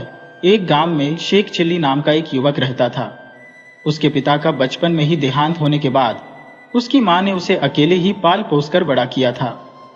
शेख चिल्ली बेहद चुलबुले स्वभाव का था, लेकिन दिमाग से मूर्ख था।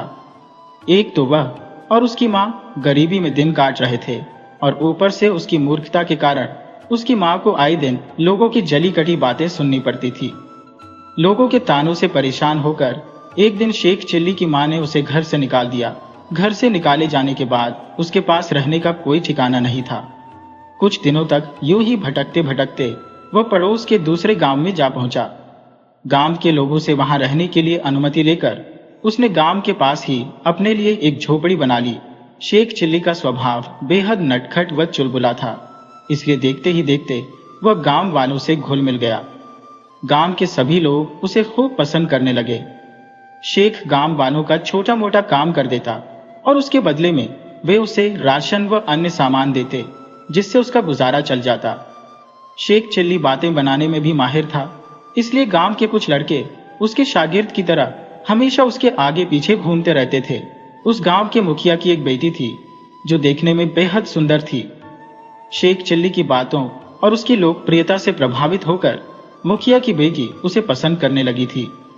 अपनी बेटी की इच्छा को देखते हुए मुखिया ने शेख चिल्ली से उसकी शादी करा दी और साथ में संदूक भरकर आभूषण, रुपए व अन्य सामान देकर बेटी को विदा किया। शादी के बाद अपनी पत्नी को लेकर शेख चिल्ली अपने गांव लौट आया और सीधे अपनी मां से मिलने घर पहुंचा।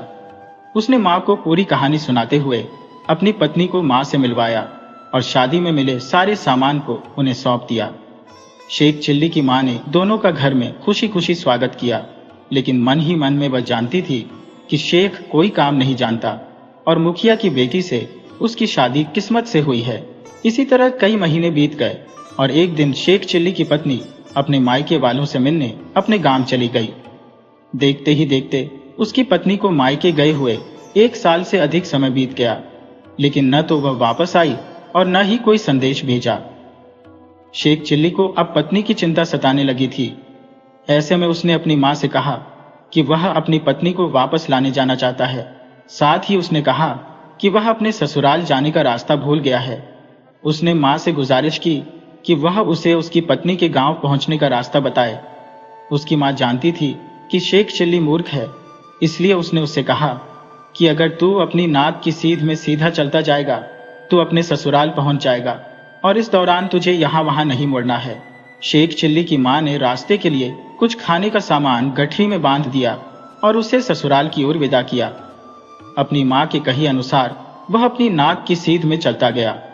रास्ते में उसे कई चट्टान, झाड़ियां, पेड़ और एक नदी मिली, जिन्हें उसने बिना अपना रास्ता मोड़े बड़ी मुश्किल से पार किया। इसी तरह चलते चलते 2 दिन बाद शेख चिल्ली अपने ससुराल पहुंच ही गया। उसके ससुराल पहुंचने पर सभी लोग बड़े खुश हुए और उसका स्वागत करने लगे। उसके ससुराल वालों ने उसे खाने पीने के लिए कई पकवान व शीतल पेय परोसे। इतना सब कुछ सामने होने के बाद भी उसने किसी को हाथ भी न लगाया और अपनी माँ द्वारा गठरी में बांधे खाने को ही खाया, क्योंकि उसकी माँ ने उसे केवल वही खाने के लिए कहा था। उसके बाद शेख चिल्ली ऐसे ही खाली पेट सो गया था, लेकिन रात को उसे जोरों की भूख सताने लगी। जब भूख सहन से बाहर होने लगी तो वह रात को ही घर से बाहर निकल गया और एक मैदान के पास पेड़ के नीचे लेट गया। उस पेड़ पर मधुमक्खियों ने छत्ता बनाया हुआ था, जिससे शहद की बूंदें टपक रही थी। शेख चिल्ली करवटें बदल बदल कर पेड़ के नीचे ही सोता रहा और शहद की बूंदें उसके शरीर पर टपकती रही। देर रात को परेशान होकर वह उठकर वापस अपने ससुराल पहुंचा और घर के पास ही बनी एक कोठरी में जाकर सो गया। कोठरी में रुई के गोले रखे थे, जो शेख चिल्ली के पूरे शहद लगे शरीर से चिपक गए। रुई की गर्माहट से उसे जल्द ही गहरी नींद आ गई। सुबह जब शेख की पत्नी रुई लेने के लिए कोठरी में घुसी तो रुई में लिपटे शेख चिल्ली को देखकर वह डर गई और जोर जोर से चिल्लाने लगी। चीखने की आवाज सुनकर शेख की नींद टूट गई और वह जोर से उसे डांटते हुए चुप चुप कहने लगा। उसकी आवाज सुनते ही उसकी पत्नी कोठरी से बाहर भाग गई और शेख दोबारा सो गया। कुछ देर बाद उसकी पत्नी ने परिवार के अन्य लोगों को भी बुलाकर कोठरी में ले आई। कोठरी में रुई में लिपटा शेख चिल्ली बेहद डरावना लग रहा था। घर वालों ने एकजुट होकर उससे पूछा कि वह कौन है, तो शेख चिल्ली दोबारा जोर जोर से चुप चुप चिल्लाने लगा। घर वालों को लगा कि वह कोई भूत है और सभी वहां से दुम दबाकर भाग निकले। घर वालों ने शेख चिल्ली, जिसे वे भूत समझ रहे थे, उसे कोठरी से भगाने के लिए एक ओझा को बुलाया। ओझा द्वारा काफी देर तक तंत्र मंत्र करने पर भी जब कोठरी से वह बाहर नहीं निकला तो ओझा ने मुखिया के परिवार को जल्द से जल्द घर खाली करने और किसी दूसरे मकान में जाने की सलाह दी। ओझा की बात मानकर सभी घर वाले तुरंत दूसरे घर में चले गए और उसे खाली कर दिया। दिन में तो शेख चिल्ली कोठरी से बाहर नहीं निकल पाया, तो रात होते ही वह कोठरी से बाहर भाग निकला। भागते हुए वह एक किसान के घर के पास पहुंचा, जिसके आंगन में बहुत सारी भेड़ें बंधी हुई थी। शेख चिल्ली को अंधेरे में कोई आता दिखाई दिया तो वह छिपने के लिए भेड़ों के बीच बैठ गया। जिन्हें देखकर शेख चिल्ली छिपा था, वो दरअसल चोर थे, जो किसान की भेड़ें चुराने आए हुए थे। चोरों ने एक एक कर कई भेड़ों को उठाया और आंगन से निकलकर जाने लगे। उनमें से एक चोर ने रुई में लिपटे शेख चिल्ली को भेड़ समझकर उसे भी कंधे में उठा लिया और चलता बना। भेड़ों को लेकर भागते हुए चोर नदी के पास पहुंचे। इतने में सुबह होने लगी तो चोर भेड़ों को वहीं छोड़कर भागने लगे। इतने में चोर के कंधे पर लेटा शेख चिल्ली कहने लगा कि मुझे जरा धीरे से उतारना। भेड़ को बोलता समझकर चोरों को लगा कि वह जरूर कोई दैत्य है जो भेड़ का रूप धारण किए हुए है। चोर डर के मारे शेख चिल्ली को नदी में फेंक कर वहां से भाग गए। नदी के पानी से शेख चिल्ली के शरीर पर चिपकी हुई रुई और शहद पूरी तरह से धुल गया। खुद को पानी में अच्छे से साफ कर वो सीधा अपने ससुर के पास पहुंचा और अनजान बनकर उनसे पुराने घर को खाली करने का कारण पूछने लगा। मुखिया ने उसे चुप चुप वाले दैत्य की पूरी बात बताई। मुखिया की बात सुनकर शेख चिल्ली मन ही मन में बहुत खुश हुआ और अपने ससुर से कहने लगा कि वह उस घर से भूत को भगा सकता है। शेख चिल्ली की बात मानकर मुखिया पूरे परिवार के साथ पुराने घर में पहुंचा, जहां शेख कोठरी के सामने भूत को भगाने के लिए मंत्रोच्चारण करने का नाटक करने लगा। कुछ देर बाद उसने अपने ससुर से कहा कि वह भूत अब यहां से भाग गया है और वे लोग फिर से इस घर में रह सकते हैं। उसकी बातें सुनकर मुखिया बेहद खुश हुआ और पूरा परिवार दोबारा से अपने घर लौट आया। मुखिया व उसके परिवार ने शेख चिल्ली की बड़ी खातिरदारी की। ससुराल में कई दिन बिताने के बाद शेख चिल्ली ने एक दिन अपने ससुर से कोई कारोबार करने की इच्छा जताई। उसकी बात सुनकर उसके ससुर ने उसे जंगल से लकड़ियां लाकर व्यापार करने के लिए एक बैलगाड़ी खरीद कर दी। शेख चिल्ली जब लकड़ियां लेने के लिए जंगल जाने लगा तो रास्ते में उसकी बैलगाड़ी के पहिए से घर्षण की आवाज आने लगी। उसे लगा कि पहले ही दिन बैलगाड़ी आवाज कर रही है तो यह जरूर कुछ बुरा होगा, इसलिए उसने अपने आरी से बैलगाड़ी के पहियों को काट कर फेंक दिया और पैदल जंगल की ओर चल पड़ा। जंगल में शेख चिल्ली ने काटने के लिए मोटे पेड़ को चुना। पेड़ के तने भी काफी मोटे मोटे थे, तो उसे काटने के लिए वह पेड़ के ऊपर चढ़ गया। अपनी मूर्खता की वजह से वह जिस डाल पर बैठा था उसे ही काटने लगा। इतने में एक बुजुर्ग शख्स जो जंगल के रास्ते से गुजर रहा था, शेख चिल्ली को देखकर रुक गया। उसने उसे आवाज देते हुए कहा कि वह डाल को न काटे, वरना वह भी नीचे गिर जाएगा। शेख ने उस आदमी की बात को सुनकर भी अनसुना कर दिया और जोर जोर से डाल काटने लगा। कुछ देर बाद डाल के साथ वह भी जमीन पर गिर गया। शेख चिल्ली को लगा कि वह बुजुर्ग जरूर कोई अंतर्यामी है जिसे भविष्य दिखाई देता है। उसने बुजुर्ग से पूछा कि क्या आप मुझे बता सकते हैं कि मेरी मौत कब होगी? उस बुजुर्ग ने शेख को बहुत समझाने की कोशिश की, लेकिन जब उसे लगा कि वह ऐसे पीछा नहीं छोड़ेगा, तो उसने पीछा छुड़ाने के लिए उससे कहा कि तेरे भाग्य में आज शाम को ही मरना लिखा है। बुजुर्ग की बात सुनकर शेख चिल्ली डर गया और सोचने लगा कि अगर आज शाम को मुझे मरना ही है, तो क्यों ना मैं पहले ही अपने लिए कब्र खोद लूं और मौत का इंतजार करूं।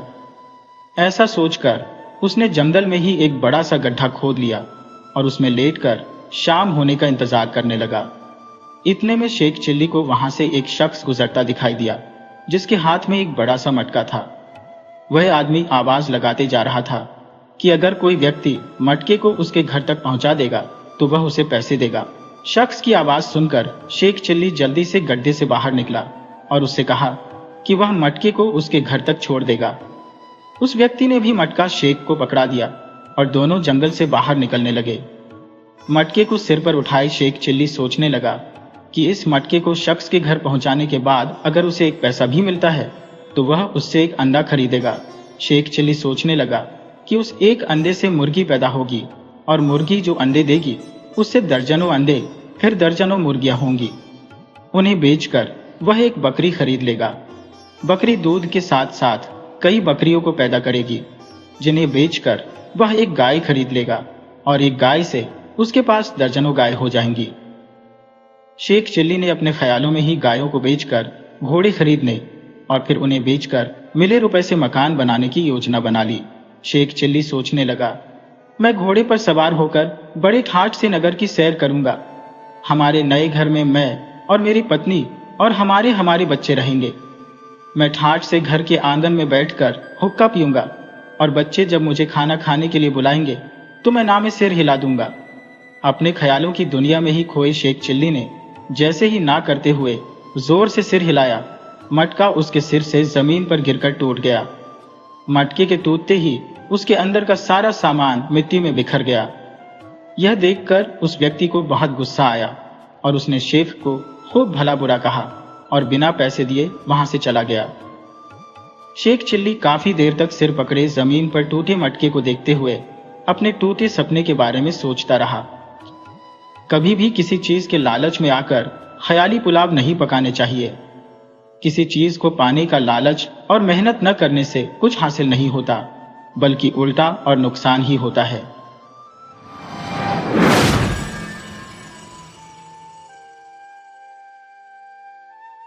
कहानी सांपों की बूटी। बहुत पुराने समय की बात है। एक बहुत ही गरीब आदमी था। उसको एक ही बेटा था, पर वह अपनी गरीबी के कारण अपने इकलौते बेटे का भी पेट नहीं भर पाता था।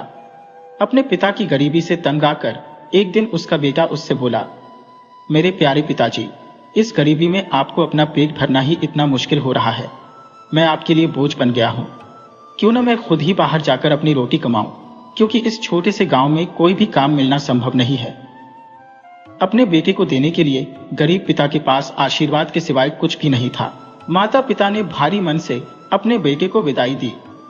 वह लड़का अपने भाग्य को आजमाने गांव से शहर की ओर चल दिया।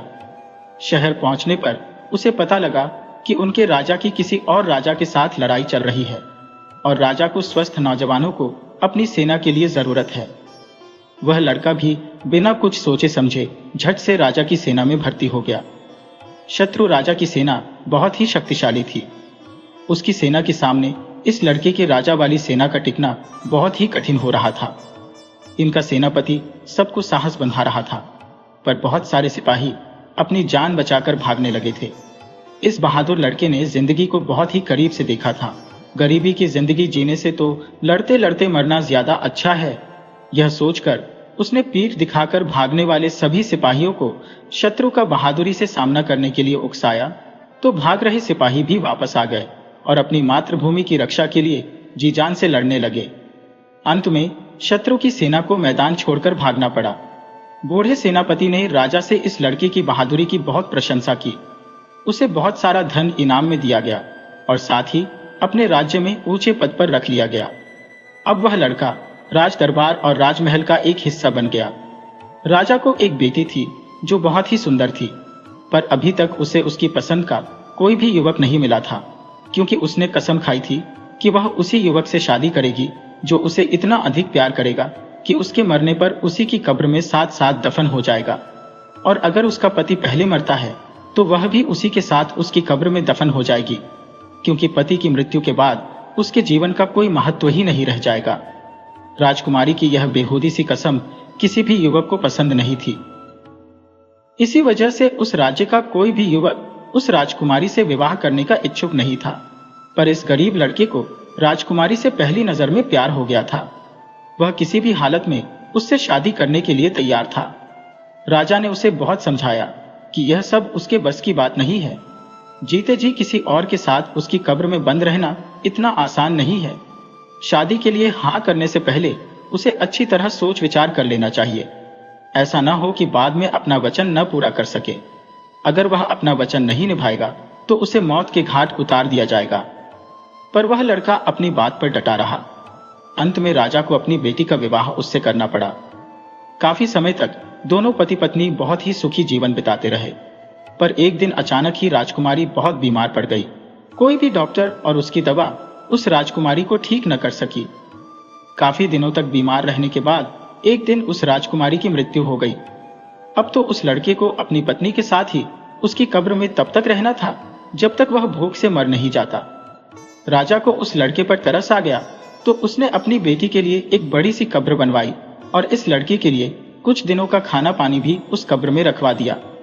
बेचारा लड़का उस भोजन में से बहुत ही कम भोजन करता, जिससे वह कुछ लंबे समय तक जीवित रह सके, क्योंकि जीते जी मरना उतना आसान नहीं था जितना उसने सोचा था। पर अब इस कब्र में घुट घुट कर मरने के अलावा उसके पास कोई और रास्ता नहीं था। बाहर निकलने पर राजा के सिपाहियों को उसे जान से मार देना था। धीरे धीरे उसका भोजन और पानी भी खत्म होने लगा। अब वह अपनी मौत का इंतजार करने लगा। तभी एक दिन उस कब्र में एक बड़ा सांप घुस गया। लड़के ने अपनी तलवार से उसके 3 टुकड़े कर दिए। अगले दिन एक और सांप उस कब्र में घुसा, पर पहले वाले सांप को मरा देखकर एकदम ही वापस चला गया। फिर थोड़ी देर बाद वह सांप अपने मुंह में एक बूटी लेकर फिर कब्र में आया और उस बूटी को मरे हुए सांप के फन व आंखों पर रखा तो वह सांप फिर से जीवित हो गया और उसके देखते देखते दोनों सांप कब्र से गायब हो गए, पर वे अपनी बूटी वहीं छोड़ गए। लड़के ने सोचा कि क्यों न मैं इस बूटी को अपनी पत्नी के मुंह और आंखों पर रखे, शायद वह इससे जिंदा हो जाए। उसने वह बूटी उठाई और अपनी पत्नी के मुंह तथा आंखों पर रख दी। थोड़ी देर बाद उसकी मृतक पत्नी ने आंखें खोल दी और अपने पति को अपने पास देखकर बहुत हैरान हुई। उसके पति ने उसे कब्र से बाहर निकाला। राजकुमारी ने कब्र का दरवाजा खटखटाया तो सिपाहियों ने राजा को इसकी सूचना दी। राजा ने खुद आकर उस कब्र का दरवाजा खुलवाया और अपनी लड़की को फिर से जीवित देखकर बहुत हैरान हुआ। उस लड़के ने सिवाय अपनी विश्वसनीय नौकर के किसी को भी सांपों की बूटी के बारे में नहीं बताया। उसने वह बूटी अपने उस नौकर को संभाल कर रखने के लिए दे दी, यह सोचकर कि कब इस बूटी की जरूरत पड़ जाए। उस विश्वसनीय नौकर ने भी उस बूटी को संभाल कर रख दिया। सांपों की बूटी से उस राजकुमारी की आदतें बहुत बदल गईं। अब वह इस लड़की से इतना प्यार नहीं करती थी जितना पहले किया करती थी। अब वह बात बात में उससे झगड़ती थी और खुद को अपने पिता की गद्दी का मालिक समझती थी। एक बार उसने अपने पति के साथ दूर देश की यात्रा की योजना बनाई। राजा ने उसके जहाज को बहुत सारी सुविधाओं से भरकर उन दोनों को रवाना किया। उस जहाज को चलाने वाला कैप्टन उस राजकुमारी को अब अपने पति से अधिक पसंद आया। उसने अपने पति से अपना पीछा छुड़ाने के लिए उस कैप्टन से सहायता मांगी और उसे विश्वास दिलाया कि इसके मरने के बाद जब वह अपने पिता के पास पहुंचेगी तो वह उसी से शादी करेगी। कैप्टन को भी इसमें अपना फायदा नजर आया तो वह इस बात के लिए तैयार हो गया। एक रात को जब उसका पति सोया हुआ था तो राजकुमारी और जहाज के कैप्टन ने उसे उठाकर समुद्र में फेंक दिया। यह सारी घटना उसका विश्वसनीय सेवक देख रहा था। उसे यह सब देखकर बहुत दुख हुआ। तभी उसे सांपों की उस बूटी की याद आई जो उसने एक डिब्बी में रखी हुई थी। वह चुपचाप उस जहाज से निकला तथा आपातकाल के समय इस्तेमाल होने वाली एक नाव निकाली और उसे बचाने के लिए चल पड़ा। उधर राजकुमारी ने कैप्टन को जहाज को वापस अपने पिता के घर ले जाने की आज्ञा दी। विश्वसनीय सेवक ने समुद्र के गहरे पानी से युवक को बाहर निकाला और उस बूटी की सहायता से जीवित किया तथा फिर उसी नाव में बैठाकर उसे राजकुमारी से पहले ही राजा के महल में पहुंचा दिया। लड़के ने राजा को सारी घटना सुना दी, पर राजा को उसकी बातों पर विश्वास नहीं हुआ। वह बोला, मैं यह कभी नहीं मान सकता कि मेरी बेटी ऐसा नीच काम भी कर सकती है। जिस आदमी ने उसके लिए इतने दिन उसकी कब्र में गुजारे और फिर उसकी जान बचाई, वह उसे मारने की बात कैसे सोच सकती है? पर सच्चाई कभी छुप नहीं सकती। इतना कहकर उसने राजकुमारी के पति को अपने ही महल में छुपा दिया। अगले दिन उसकी बेटी का जहाज भी वापस आ गया। राजा के पास राजकुमारी बहुत दुखी सी आकर खड़ी हो गई। राजा ने उसे अकेले देखकर पूछा, बेटी, तुम अकेली कैसे? तुम्हारा पति कहाँ है? वह दुख से रोती हुई बोली, क्या बतलाऊं पिताजी, रास्ते में मेरे पति की तबीयत बहुत खराब हो गई थी और इलाज के बगैर हम उसे नहीं बचा सके। आज अगर यह जहाज का कैप्टन मेरे साथ नहीं होता तो ईश्वर जाने मेरा क्या हाल होता। राजा अपनी बेटी की झूठी कहानी चुपचाप सुनता रहा। फिर थोड़ी देर बाद उसने उसके पति को दरबार में बुलवाया। अपने पति को देखकर राजकुमारी हैरान रह गई। उसे तो जैसे सांप सूंघ गया। वह अपने पिता से अपने झूठ के लिए माफी मांगने लगी, पर पिता ने अपने सीधे साधे और सच्चे पति को धोखा देने के लिए अपनी बेटी को क्षमा नहीं किया। अगर कोई और उसके राज्य में ऐसा काम करता तो वह उसे जान से मरवा डालता, पर वह उसकी अपनी बेटी है, इसलिए उसने उसे एक टूटी हुई नाव में उस कैप्टन के साथ समुद्र में भिजवा दिया। राजकुमारी के रोने धोने पर राजा ने कोई ध्यान नहीं दिया और उन दोनों को मरने के लिए छोड़ दिया।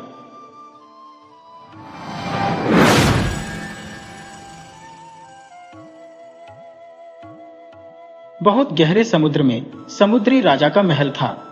वो अपनी बेटियों और बूढ़ी मां के साथ वहां रहता था। राजा का महल बेहद खूबसूरत था और वो अपनी बेटियों से बहुत प्यार करता था। सबसे ज्यादा प्यार वो अपनी सबसे छोटी बेटी से करता था।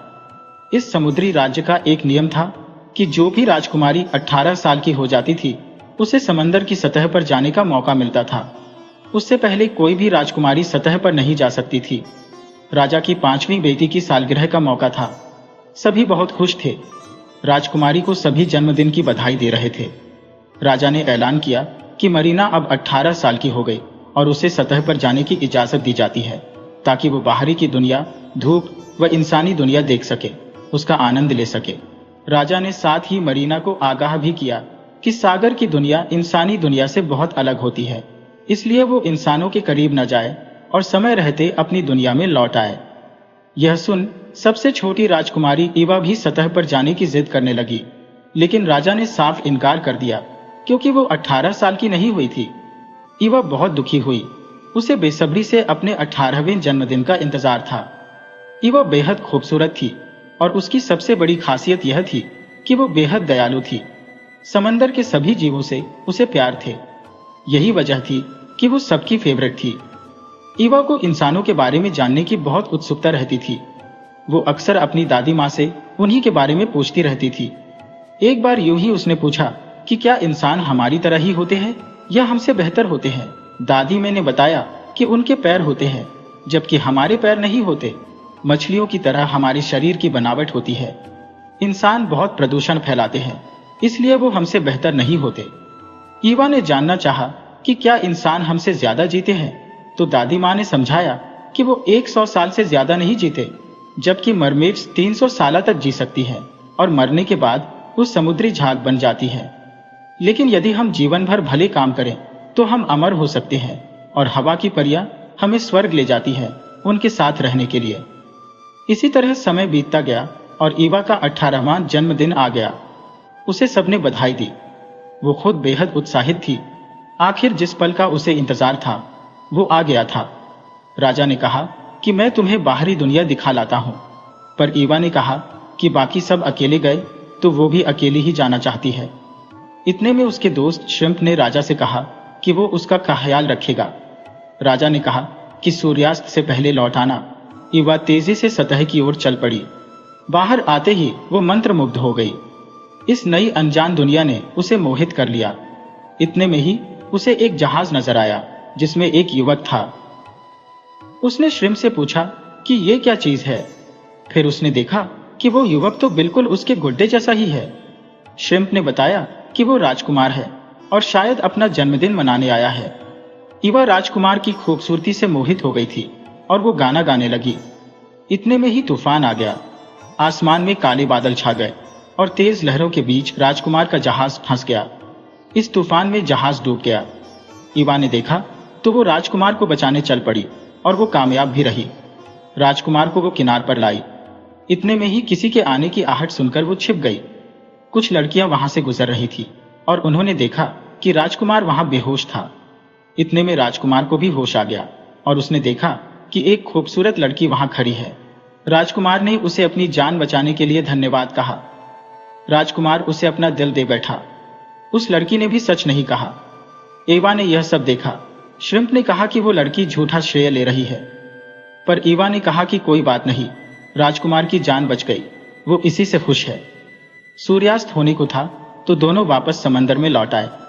नन्ही जलपरी का मन उदास था क्योंकि वो राजकुमार को पहली नजर में ही दिल दे बैठी थी, पर वो जानती थी कि उसे पाना नामुमकिन है।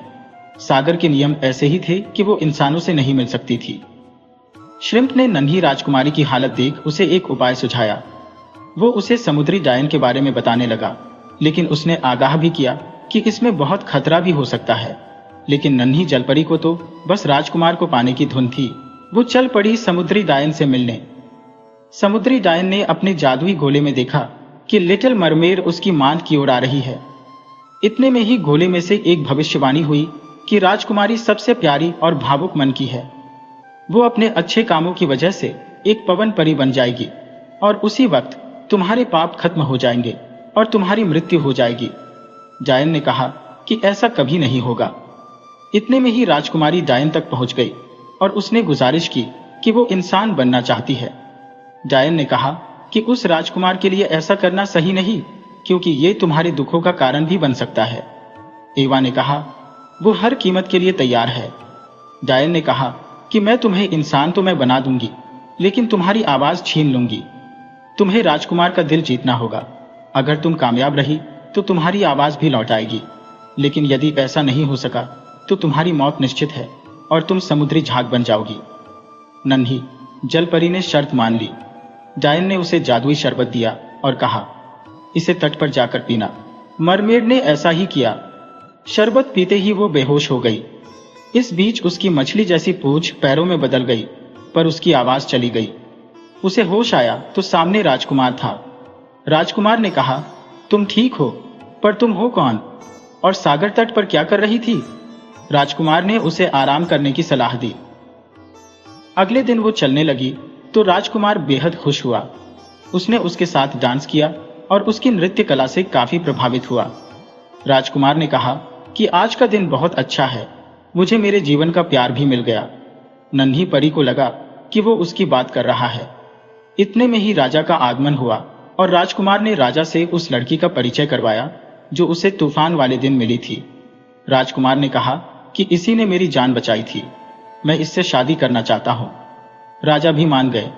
लिटिल मरमेड का दिल टूट चुका था। यह सब देख श्रिम्प ने सागर में जाकर राजा को सब कुछ बताया। राजा ने सागर की देवी से प्रार्थना की और सतह पर चला गया। ईवा की बहनें डायन के पास गईं ताकि वो अपना श्राप वापस ले। डायन खुश थी कि राजा की बेटियां उसके सामने गिड़गिड़ा रही है। फिर डायन ने कहा कि उसके पास एक उपाय है, लेकिन उसके लिए ईवा को राजकुमार की हत्या करनी होगी। यदि लिटिल मरमेड इस जादुई खंजर से राजकुमार को मार देगी तो उसे अपनी जलपरी वाली जिंदगी वापस मिल जाएगी। उसकी बहनें वो खंजर लेकर सतह पर गईं। सबने देखा ईवा अपने गुड्डे के साथ सागर तट पर एक पेड़ के नीचे उदास बैठी है। राजा ने उसे आवाज लगाई। ईवा बेहद भावुक हो उठी। राजा ने ईवा को वो खंजर दिया, पर ईवा ने कहा कि वो राजकुमार को नहीं मार सकती, पर अपने भावुक पिता और बहनों को देख वो खंजर ले लेती है। वो राजकुमार के महल तक गई, पर वो राजकुमार को मार नहीं पाई क्योंकि वो उसका प्यार था। वो लौट आई, अपने पिता और बहनों से माफी मांगी। ईवा ने कहा कि अब मेरी मौत निश्चित है, आप सब मुझे माफ कर देना। मैं अब झाग में बदलना चाहती हूँ, इस दुनिया से जाना चाहती हूँ। इतना कहकर वो समंदर में कूद गई। इतने में ही एक चमत्कारी शक्ति ने उसे खींच लिया और उसने देखा कि सामने पवन परी है। राजा बेहद खुश था कि उसकी सबसे प्यारी बेटी की जान बच गई। राजा ने परी को धन्यवाद कहा। ईवा समझ नहीं पा रही थी। परी ने बताया कि हम आकाश की परियां हैं और तुम अब हमारे साथ परी बनकर रहोगी। तुम्हारे उदार मन और सागर व इंसानों के प्रति प्यार को देखते हुए ये तुम्हारा इनाम है। तुम भविष्य में इंसानी रूप में भी जन्म ले सकती हो। लिटिल मरमेड ने सबको अलविदा कहा और अपने राजकुमार से भी कहा कि अगले जन्म में तुम ही मेरा प्यार बनोगे। मैं हमेशा तुमसे प्यार करूंगी। उसने परी मां को धन्यवाद कहा और उनके साथ स्वर्ग में चली गई। ऐसा होते ही उस डायन और उसके पापों का भी अंत हो गया। सभी लोग संतुष्ट थे।